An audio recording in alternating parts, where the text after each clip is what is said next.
After waking up with a jolt, the girl laid in a bed a few seconds longer. Reaching over to switch on her bedside lamp, she tried to remember exactly what had stolen her sweet slumber away. When she couldn't, the brunette swung her legs on the side of the bed and heaved herself up. Checking the time on her phone, she snorted when she saw it was the witching hour, midnight. Knowing that sleep would only evade her, she left her bedroom for the kitchen, and a good cup of coffee was on her mind.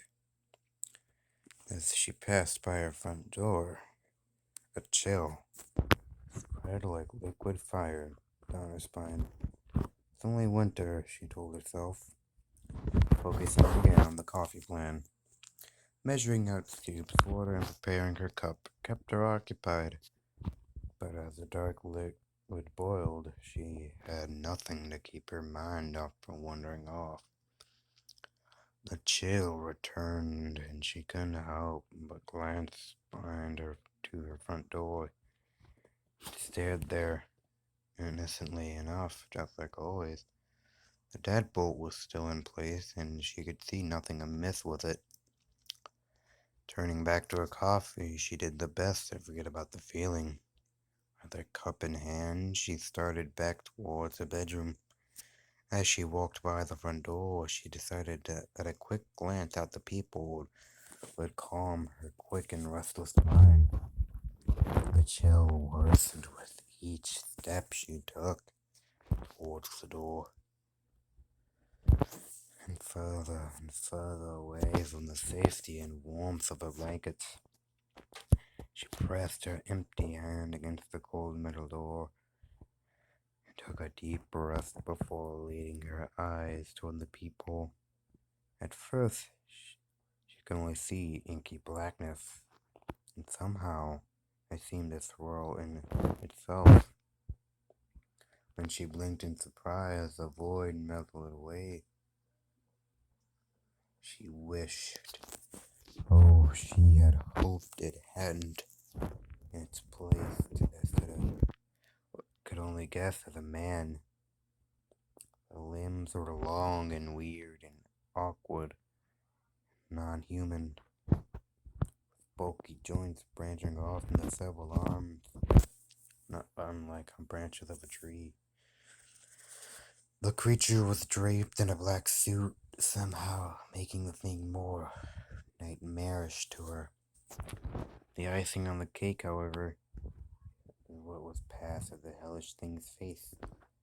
Although her mind blurred the ghastly vision to spare itself further shock and horror, she shoved herself away from the door, her hands pressed against it. A scalding mug of coffee fell of liquid, burning her bare legs as she fell backwards.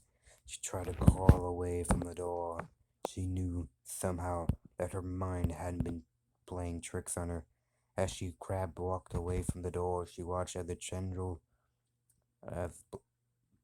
as black as the void.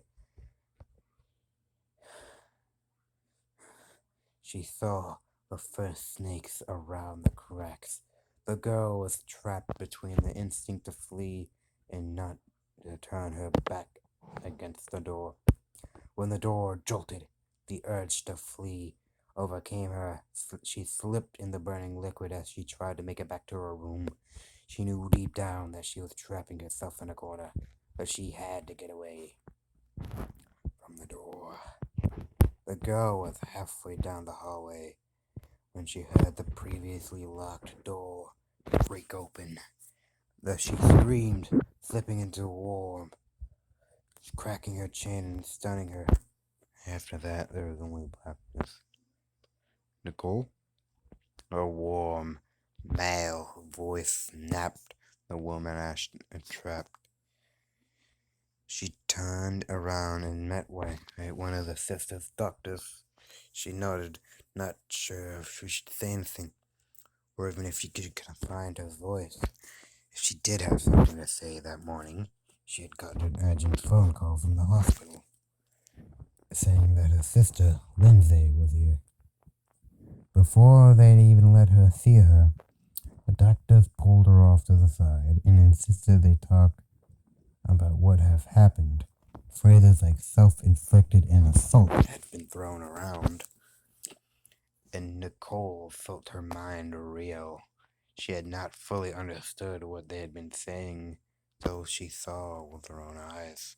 Her little sister had a bandage wrapped around her head, covering both her ears and eyes as well. They said it was to keep her now deadened eyes from drying out and to try to keep the infection out of the wounds. Lindsay had made it to her ears. The doctors guessed that she or someone had jammed a pencil into her to keep her off balance or to deafen herself against something. There was a mix of first and second degree burns from what she assumed to be the coffee her neighbors found slipped all over the entry of the apartment.